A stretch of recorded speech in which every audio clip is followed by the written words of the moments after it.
再敢跑，把你的头给拧下来！我去，规则又被触发了。盲猜是那死棒子，为什么会有弹幕？救命！救我！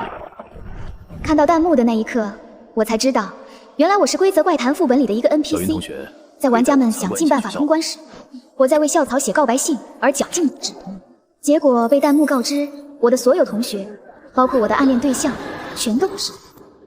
第14封告白信了，怎么这么难写？今天我们来了几个新老师，大家欢迎。每过一段时间都会有新老师来教我们班，过不了多久又会集体离职。我们班的成绩也没那么差吧？化学、生物，接下来就有5位老师为大家辅导功课。早上又有人向苏一轩表白了，今天必须写完告白信。你在干什么？老师，这位同学，放学后你来办公室一趟。还好，还有一个正常的 NPC。好消息，第1条，规则非常具体，指向性非常强；坏消息，指向的人非常多。第1条规则是，自习期间只有杀人鬼在写作业。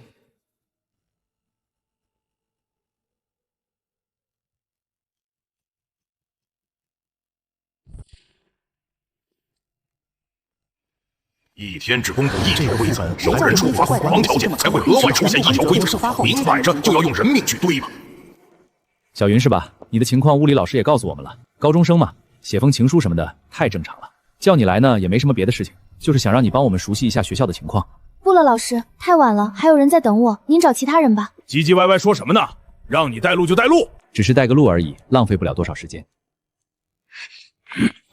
再敢跑，把你的头给拧下来！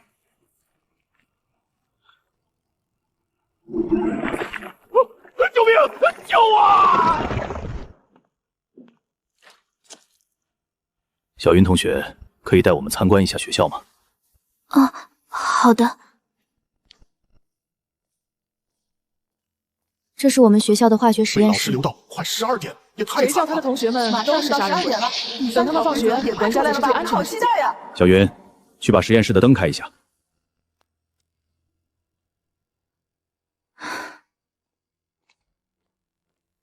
你们看那里！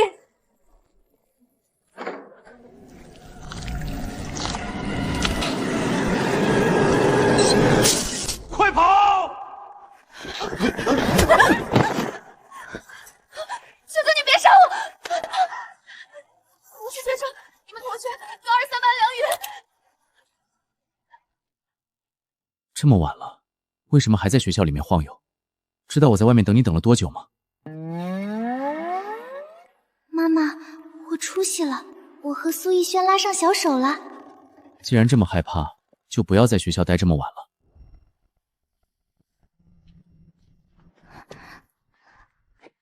你在自习上做了什么？物理老师怎么那么生气？要现在就向他表白吗？开什么玩笑！苏逸轩可是杀人鬼，我怎么可能向杀人鬼表白？万一等下触发了某条规则怎么办？我把新来的物理老师画成了个乌龟。挺有创意，下次不要再晚自习开小差了，会招来危险。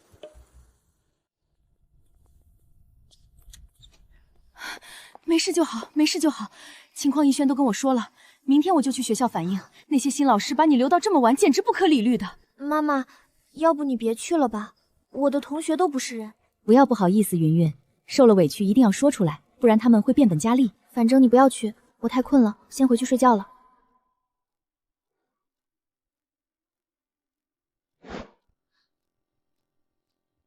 小云同学的家真好使，一下就没 BOSS 追了。每次进日本世界观都不一样，上次好像还是古代，规则更是千奇百怪。人家的通关率可是0%。不行，得赶紧跑。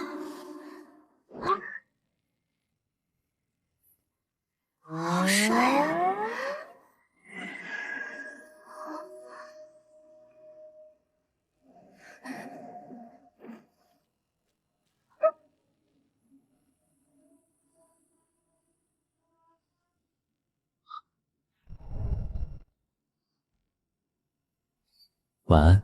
小云，苏逸轩好像主动拉我的手，然后我昨晚居然做了那样的梦，脑袋昏昏沉沉的，总觉得昨天晚自习后发生了不少事，好像很多都和苏逸轩有关。妈妈，昨天我和苏逸轩多久回来的？当然是下晚自习后就回来了。你这孩子是不是学习太辛苦，这都搞不清了？虽然只是做了个梦，但为什么还是觉得很尴尬？怎么这副表情？今天我一定会完成第14封情书的。同学们，今天我们物理老师和生物老师请假，语文、化学和英语课还是由新老师上。什么时候来的新老师？云云，这是昨天晚自习老班说的事儿，你当时睡着了。小云同学不是鬼吗？不是鬼，第4条交一交太蹊跷了，我也就好像为这 NPC 量身定做一样。都是鬼，又没说他不是 BOSS。昨晚物理老师的死，苏逸轩的妈妈也是鬼吗？梁云，你来解释为这个语法举一个例。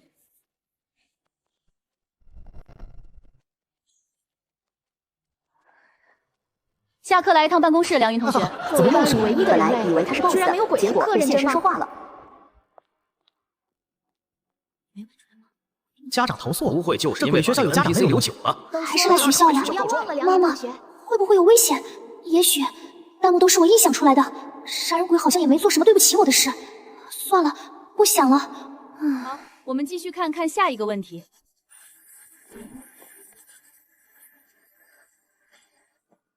好，同学们，我相信开始上课。老王就这么把小张卖了，他们不是情侣吗？他如果什么小张是英语老师，老王是语文老师，新人应该是化学老师吧？小张死得好惨啊！小云他们梁云这 NPC 直接把究竟是什么小张手东西？撕了。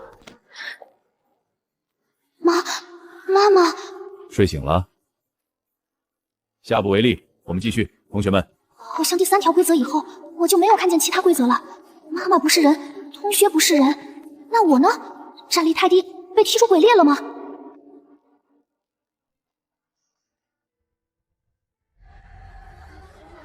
我跟你一组吧。什么味道？橘子味的，好甜。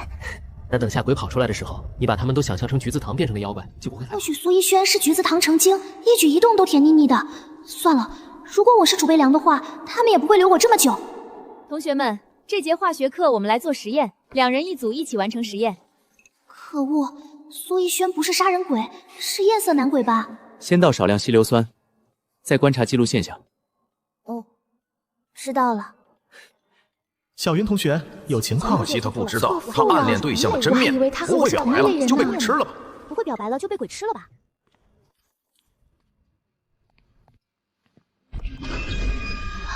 小张他不是已经死了吗？接下来的半节课让同学继续上英语吧，我今天上午没有讲完。不用，这节课非常重要，他们必须做完这次实验。今天早上那家来找我们的时候，是王老师让我把这件事推给你的，他笃定你有解决的办法，但他可能失策了。这女的看上去胆小，小张化作厉鬼，谎话一套接着一套。这人小魔女剑啊，现在就小张不会信了吧？难说啊。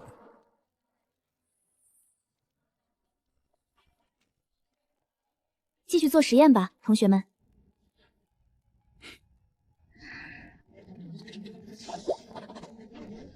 下课了，你们走吧。晚上一起吃饭吗？不了，我还有点事儿。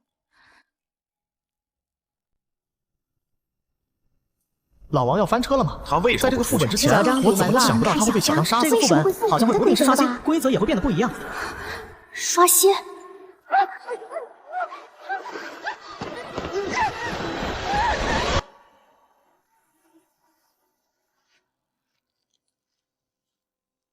我就说，一点都不简单。又见面了，这样被他整死了。梁云同学，为什么我发不出声音？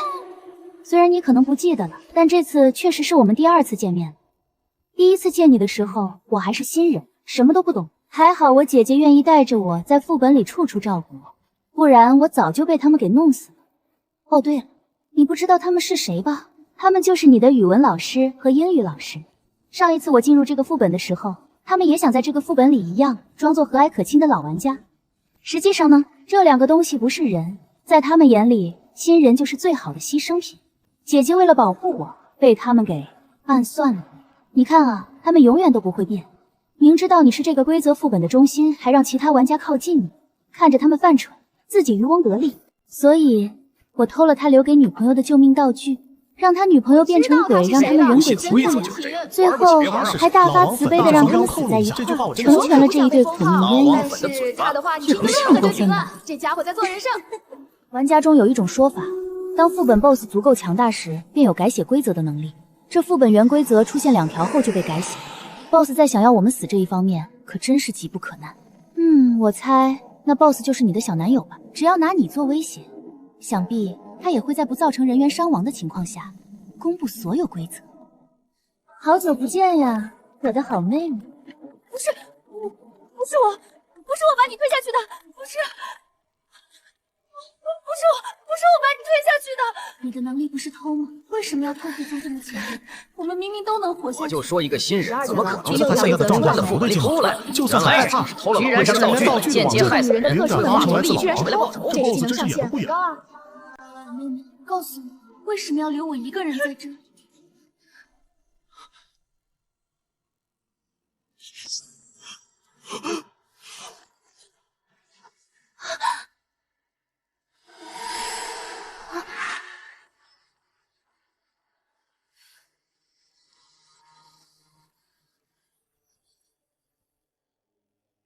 你都知道了，不要害怕我。不害怕。我问你几个问题。为什么受伤了？改变副本的规则也需要付出代价的。妈妈也是鬼吗？是。我也是鬼吗？是。副本刷新是什么意思？你还活着的时候喜欢看言情小说，所以我就把副本改造成了言情剧的场景。但再好看的剧本玩久了也会腻，每隔一段时间我都会刷新一次。玩家通关后副本也将不复存在。你觉得我自私，我也认了，他们不能打扰我们的生活。他们都对我不好，只有你一直在救我，我的天平早就向你倾斜了。玩家个个带着防备，要么冷眼旁观，要么暗自算计，没人真正在意我是不是会受伤，是不是会害怕。可偏偏身为副本 BOSS 的苏一轩，却一次次在危难里拉我一把，为了我做了那么多。副本这种已经被我完全掌控的东西，根本伤不了我。我讨厌他害怕我的眼神。在他还活着的时候，我们就是青梅竹马，但任人类由多巴胺和荷尔蒙控制的爱实在太短了。我开始恐惧他厌倦我的粘人，但我还没有恐惧多久，他就出了意外。万幸，在他意识消散的最后一刻，我把他拉入了副本，成为了只属于我的 NPC。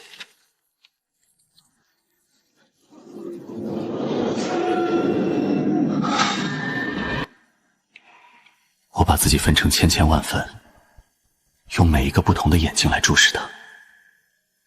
我和他的世界只有2个人就够了。他肯定又在想奇奇怪怪的东西了。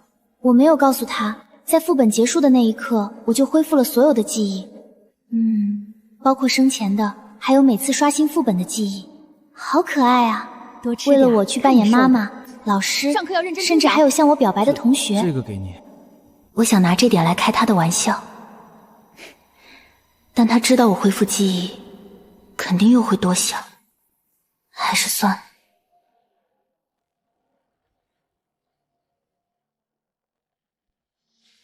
由于我隐瞒自己已经恢复所有记忆的事实，我和苏逸轩的恋爱日常变成了一场极其考验演技的双向奔赴。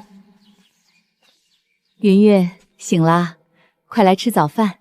但现在我知道了，这个完全由苏逸轩掌控的副本里，所有 NPC 全都是他剥离出的一丝精神体。也就是说，现在穿着围裙拿着锅铲催我喝牛奶的，其实是苏逸轩。怎么了，云云？大清早的笑什么？是妈妈脸上有东西吗？没有，就是觉得妈妈今天特别好看，特别可爱。快吃饭吧，等下上学该迟到了。苏逸轩啊，苏逸轩，你为了监视我、独占我，把自己切片成这么多人，难道就没想过这其实是给我提供360度无死角调戏你的机会吗？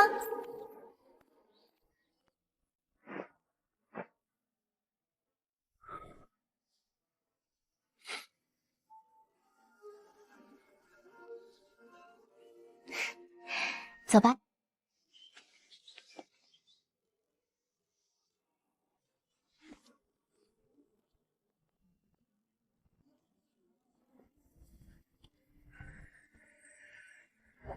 如果是以前，我可能会觉得这是一群相亲相爱的好同学，但现在，大家早啊！梁云同学早。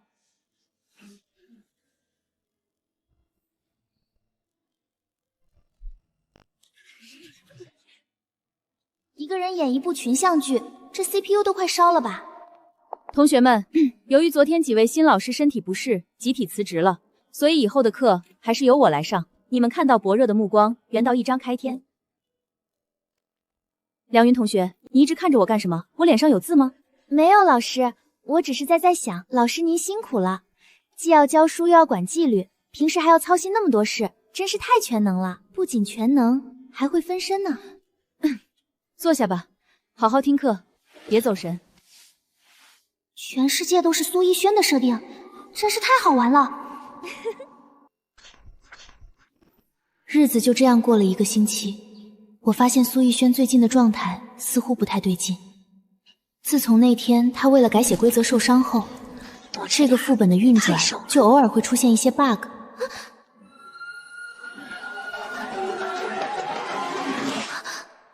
我知道，这是因为他本体精神力受损，对分身的控制力下降了。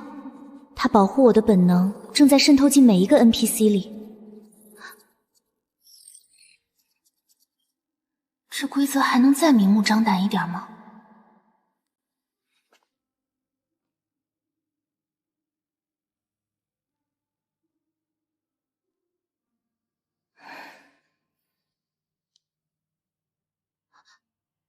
苏逸轩，你是不是哪里不舒服？没有。你骗人！你这几天控制这些同学和老师越来越吃力了吧？你本来就受了伤。我没事，我说过，这个副本完全受我掌控，没有人能伤害你，连规则也不能。看着他这副样子，我心里最后一丝想要逗弄他的恶习味也烟消云散了，取而代之的是密密麻麻的酸涩与心疼。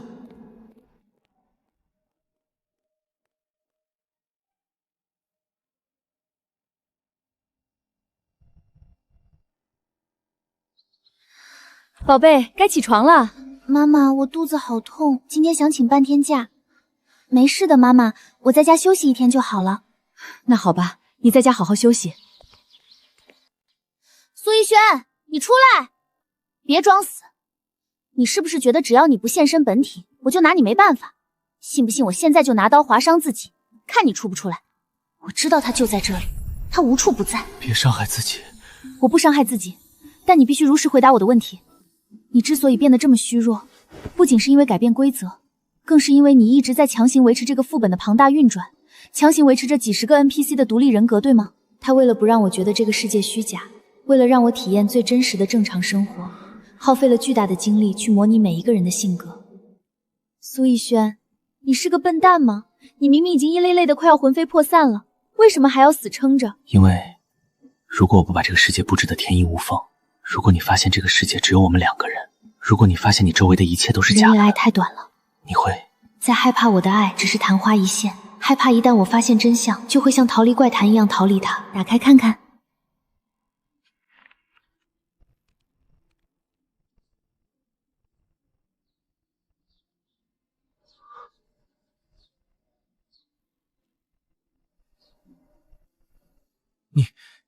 你早就想起来了？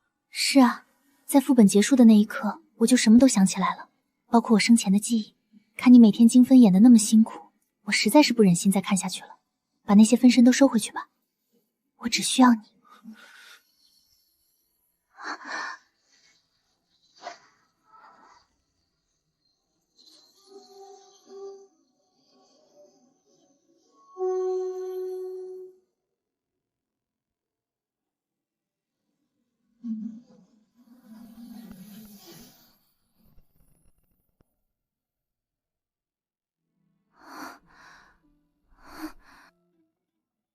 醒了？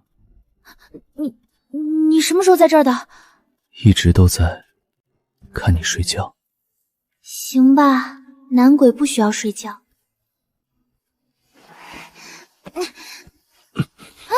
我只是死了，不是残疾了。地上凉。拜托，在这个完全由你的精神力构筑的虚空里，哪里来的温度变化？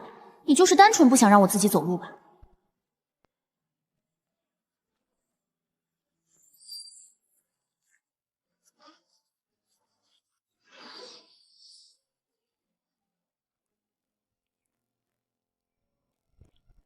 我终于意识到，以前那个需要兼顾群像戏的苏一轩虽然累，但至少注意力是分散的。现在这个不用精分的他，简直像块强力狗皮膏药。苏一轩，我们需要谈谈。怎么了？是不好吃吗？还是我哪里做的不好？他总是这样，强大外表下藏着一颗卑微到尘埃里的心。你做得很好，只是如果以后几百年、几千年，我们都只能待在这个不到100平米的房子里大眼瞪小眼，你不觉得有点太单调了吗？单调？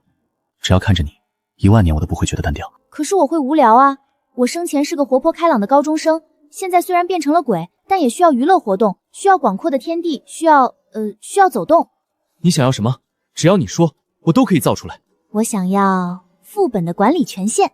在怪谈世界里索要副本管理权限，无异于在现实世界里要求对方把身家性经历全部交出来。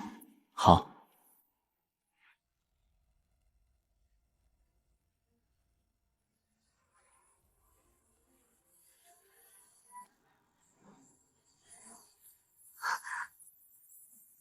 这就给我了？我的全部都是你的，你想怎么玩都可以，就算你想把这个世界彻底毁掉，我也陪你。我毁掉它干嘛？我可是要搞建设的。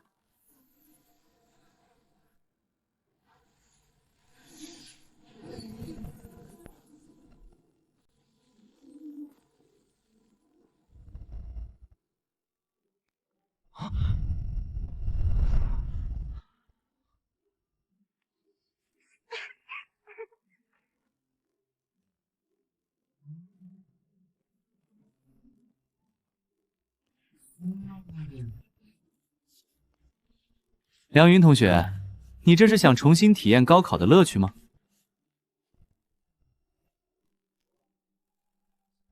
不，我要在这个副本里制定属于我的规则。规则1，在这个教室里，梁云是唯一的老师，苏一轩是唯一的学生。规则2，学生必须无条件服从老师的任何指令。规则3，学生在对老师说话时必须使用尊称。老师？没错，苏一轩同学，还不快回到你的座位上去！现在开始上课。梁老师，请问这节课我们要学什么？他刻意在梁老师3个字上加重了读音，低沉的嗓音像小刷子一样在我心间扫来扫去。我本来想借着规则欺负他，报复他之前瞒我那么久，可被他这么盯着，突然有种自己才是送入虎口的错觉。不能怂，现在我才是 boss。今天我们来学习背诵课文。苏一轩同学，请你站起来，把《离骚》给我背一遍。让他一个掌控生死的怪谈 boss 背《离骚》，这绝对是最高级别的羞辱了。从你第一次给我递橘子糖的时候，我就喜欢你了。虽然你总是我写的那第14封情书的内容，他居然一字不落的背了下来。苏以轩，你给我闭嘴！我让你背课文，谁让你背这个了？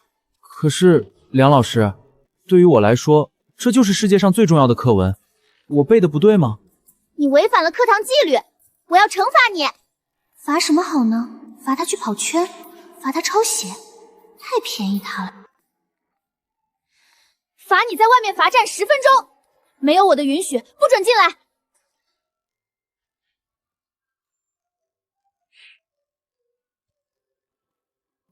梁老师，等惩罚结束，我可以向你要一点安慰奖吗？这究竟是我在玩弄他，还是他在配合我玩弄我？10分钟的罚站时间，对于一个拥有无尽寿命的鬼来说，本来连一眨眼都算不上。苏一轩，你怎么了？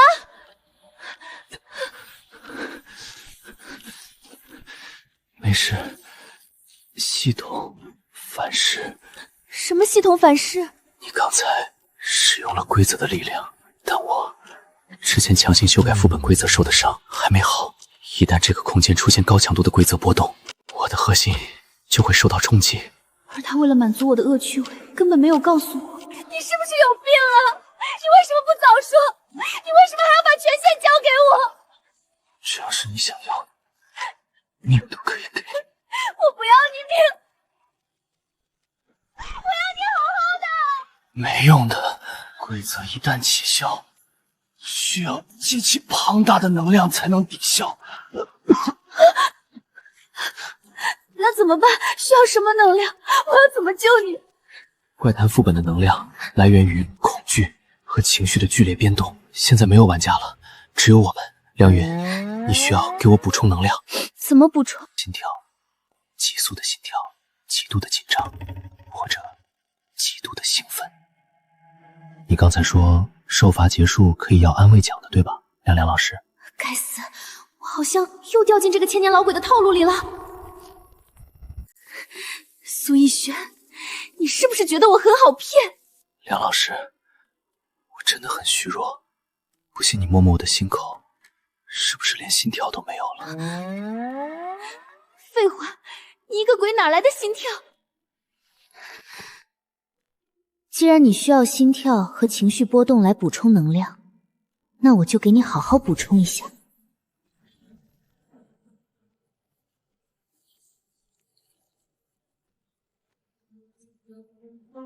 惊吓治疗？对。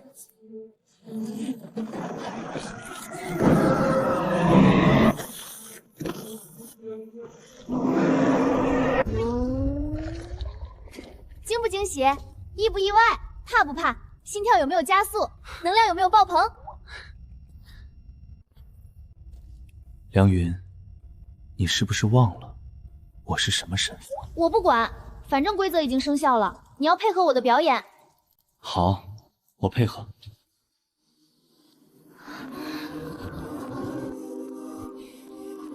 怎么回事？什么声音？这是我的心跳。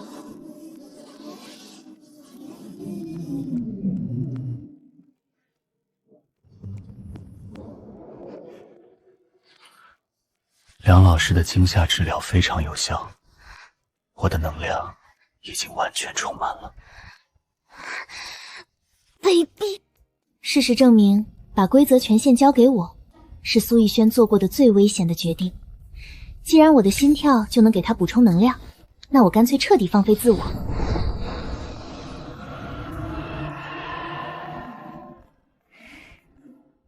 电影在前面，你看着我干嘛？电影里的男主角太蠢了，连自己喜欢的人都护不住，还是你比较好看。行吧 ，BOSS 的观影体验果然与众不同。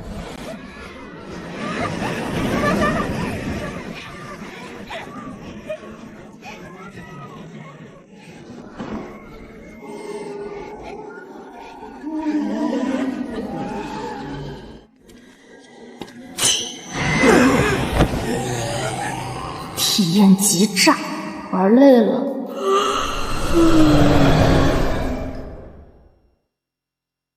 苏逸轩，我想吃冰激凌。给。苏逸轩，如果有新的玩家进入这个副本怎么办？我可不想在看电影或者接吻的时候，旁边突然跳出来几个大喊大叫的活人。放心，不会有人来了。为什么？因为我把副本的大门焊死了，在你同意留在我身边的那一天，我就切断了这个副本与主系统的连接。现在在怪谈主系统的判定里，高2、3班这个副本已经成为了 S 级无解死域，任何试图强行进入的传送通道都会被我直接碾碎。切断与主系统的连接，这不就等于他带着整个地图拔望线跑路了吗？切断连接，你不怕主系统强行抹杀你吗？他做不到，只要有你在，我的力量就是无穷的。只要这个空间里还有我们的存在，主系统就无法解析这里的规则。云云，这里现在是一个绝对封闭的，只属于我们的世界，没有任务，没有通关，没有生死。我们要在这里度过1万年、1000万年，直到时间的尽头。1000万年太久了，苏同学，我们先定个小目标，比如现在你给我变个巴黎铁塔出来看看。如你所愿，我的女王。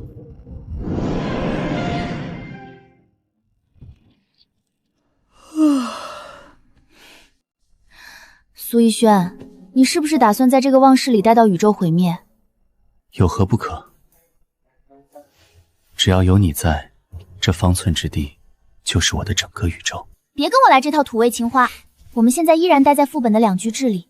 虽然苏逸轩把它弄得很温馨，但看久了，外面的虚空依然让人觉得单调。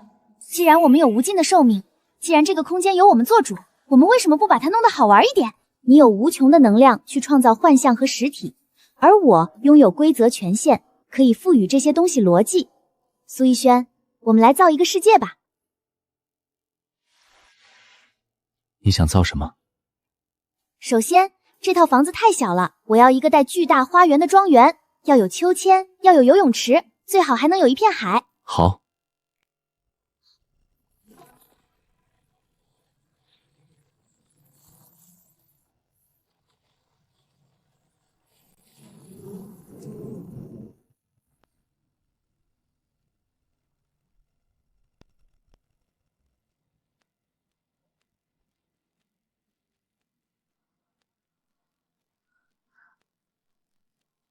太夸张了吧！只要你想要，整个地球我都能给你1比1复刻出来。不过这些东西都没有生命，它们只是能量的聚合体。没关系，我有办法。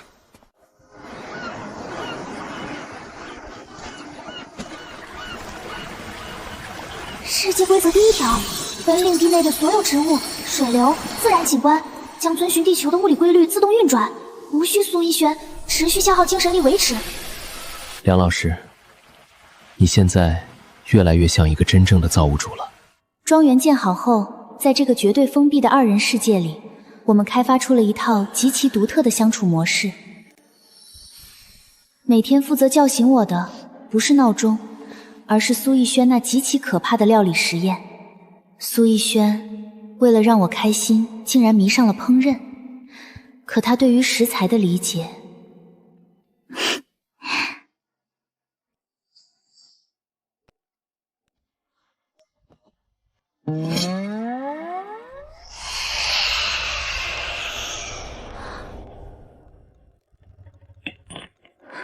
苏逸轩，你给我解释一下，这是什么东西？这是我用副本底层积压了10几年的绝望怨气，经过7749次压缩，并辅以极品阴火炙烤而成的能量精华，对你的灵魂极其大补。大补个鬼啊！拿走立刻马上！可是，我昨天看你在看美食纪录片，你说你想吃顶级的神户牛肉，这是我能找到的最纯粹的能量替代品了。看着他这副我明明很用心，你为什么不领情的表情，我真是又好气又好笑。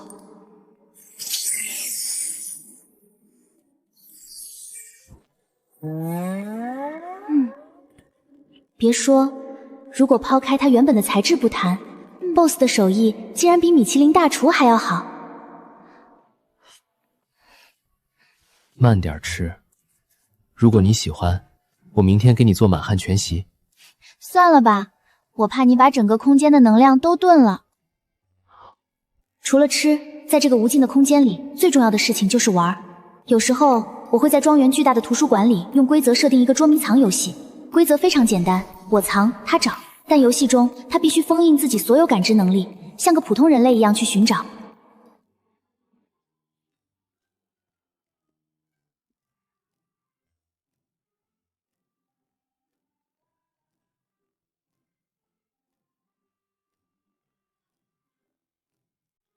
抓到你了。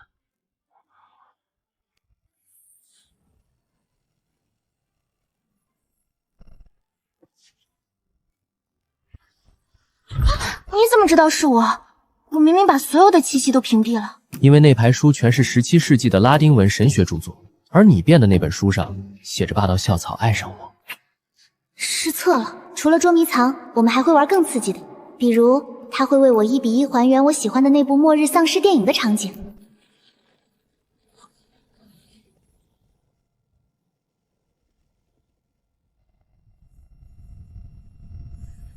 苏逸轩极其不要脸的给自己设定了一个丧尸王的身份。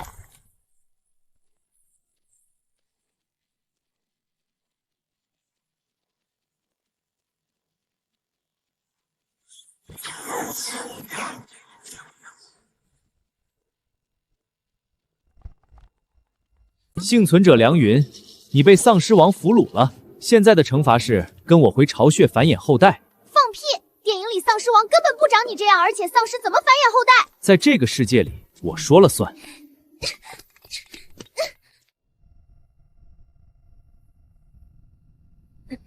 规则很简单，如果你在3个小时内找到我，就算你赢；如果没有，就算我赢。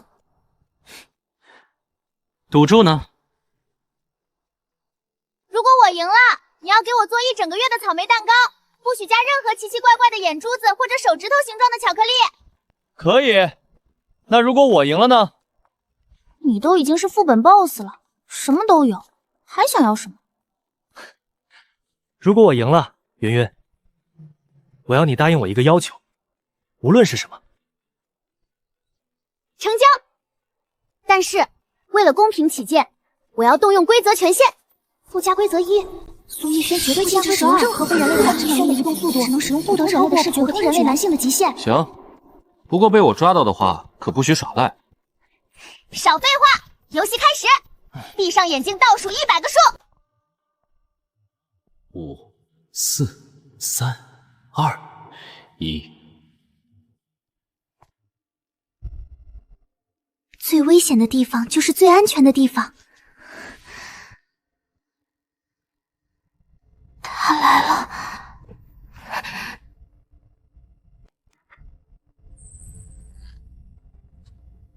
云云，我知道你在这里。他肯定作弊了，说好不用超能力的。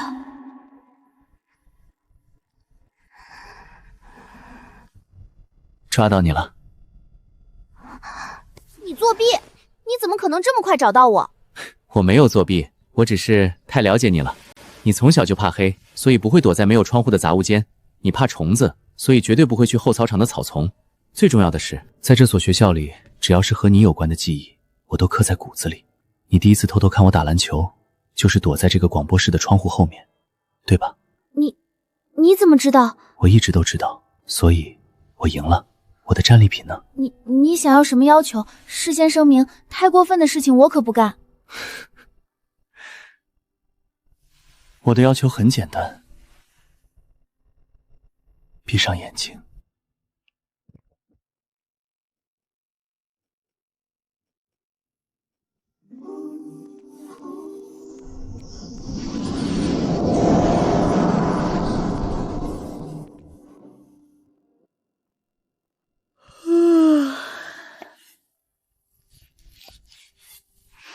今天吃什么？惠温炖牛排配法式蘑菇浓汤，甜点是你昨天说想吃的海盐焦糖千层。去沙发上坐着，这里有油烟。虚空里哪里来的油烟？你直接一个响指就能净化掉好吗？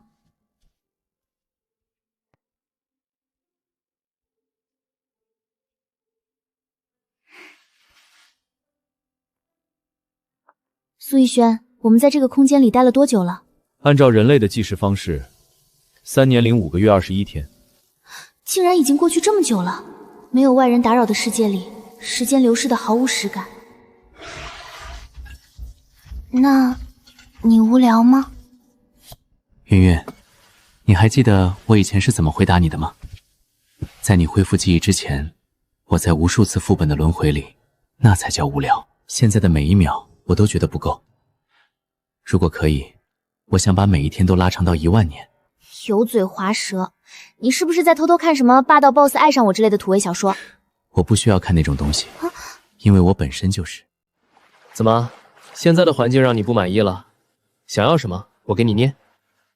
不，我们能不能创造一些以前没有的东西？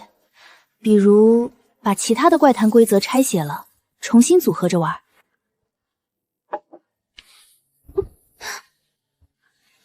云云，你现在的想法很危险。你知不知道，在高等诡异的法则里，这种行为叫什么？叫什么？叫创世。我的力量确实可以做到，只要你想要，我可以给你捏出一个完整的有生灵的世界，但我不想。为什么？因为一旦有了其他生灵，你的注意力就会被分走，你花在我身上的时间就会变少。合着你每天把我关在这个二人世界里，就是为了独占我所有的视线啊？对。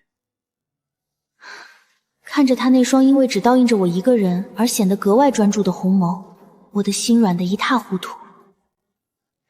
行吧，不创世就不创世，反正有你在，每天玩你在逃我在追，你插翅难飞，也挺有意思的。这可是你说的。今天的规则是什么？今天我是冷酷无情的吸血鬼猎人，而你是手无寸铁，只能任我宰割的柔弱男大学生。好，猎人小姐，请问你要怎么宰接我？阳光是假的，海风也是假的，而我的暗恋对象是真的。他正心甘情愿地躺在我的规则里，将他的一切都奉献给我。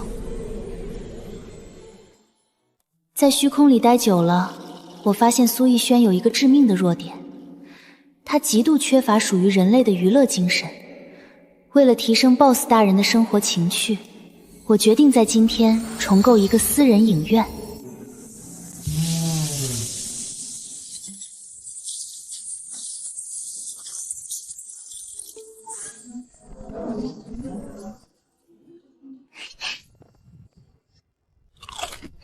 看点经典的人类情感启蒙大片《泰坦尼克号》，你看杰克和露丝多浪漫呀！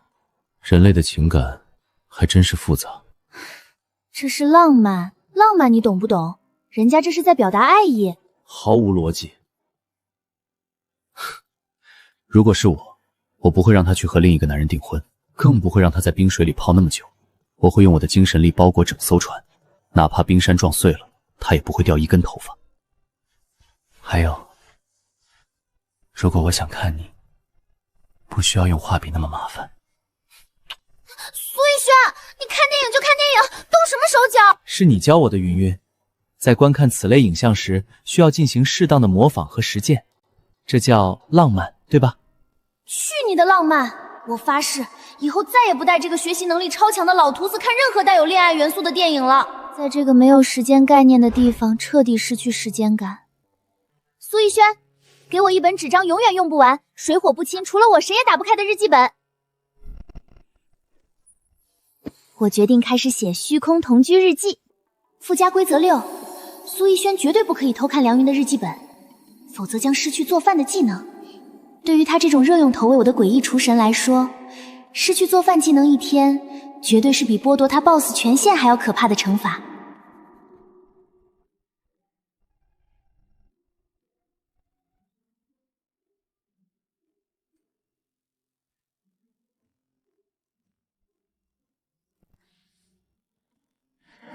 苏逸轩似乎也很遵守规则，从来没有碰过那个抽屉。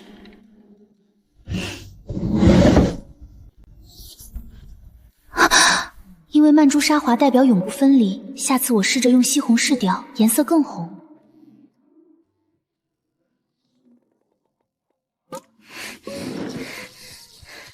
苏逸轩，你居然偷看我的日记！规则明明写了你不能偷看。云云，你仔细回想一下你的规则是怎么写的。苏逸轩绝对不可以偷看梁云的日记本啊！对啊，我没有偷看，这日记本是我用本源力量做的，他经历的一切，我的大脑都会自动接收，我是正大光明的感知到的，这不算违反规则吧？我真的低估了怪谈 BOSS 钻规则漏洞的能力，这简直就是作弊！所以，既然你已经在日记里承认对我毫无抵抗力了，那我们是不是可以继续昨天被你打断的美男计了？自从日记本事件后，我意识到和苏逸轩玩文字游戏是玩不过的。这家伙不仅战力天花板，智商也是 bug 级别。对了，那就玩点简单的换装小游戏。今天你就是我的专属奇迹暖暖。穿这个斯文败退风。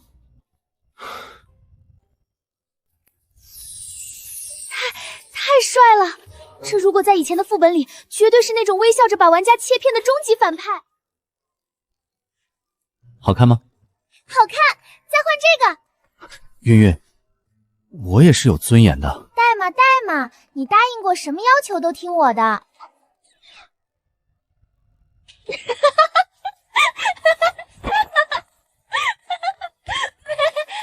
笑够了吗？云云，我按照你的要求换了衣服，现在是不是该轮到我了？你想干嘛？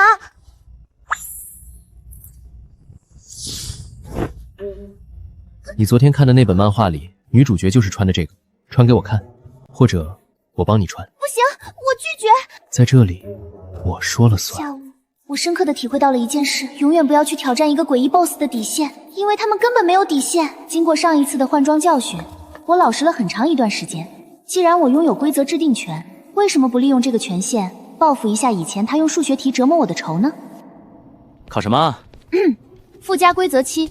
这是一场绝对公平的考试，在这张卷子完成之前，苏一轩的智商将被强行封印至普通人类高中生水平，并且不准使用任何超自然计算能力。如果不及格，就要负责洗1个月的碗。你确定要考我？确定。这张卷子可是我精心准备的，上面根本不是什么数学物理题，而是关于梁云的10万个为什么。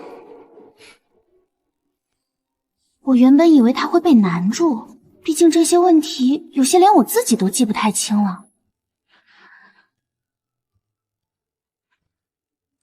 交卷。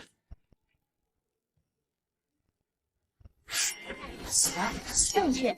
我甚至都不记得鞋带散了这件事，整张卷子100道题全对，满分。这些鸡毛蒜皮的细节，他一个高高在上的怪谈主宰，到底是怀着怎样的心情，一点一滴全都记在心里的。怎么快哭了？这种题目不需要超能力，也不需要智商，因为关于你的一切早就刻在我的本能里了。所以考试及格了，有什么奖励吗，梁老师？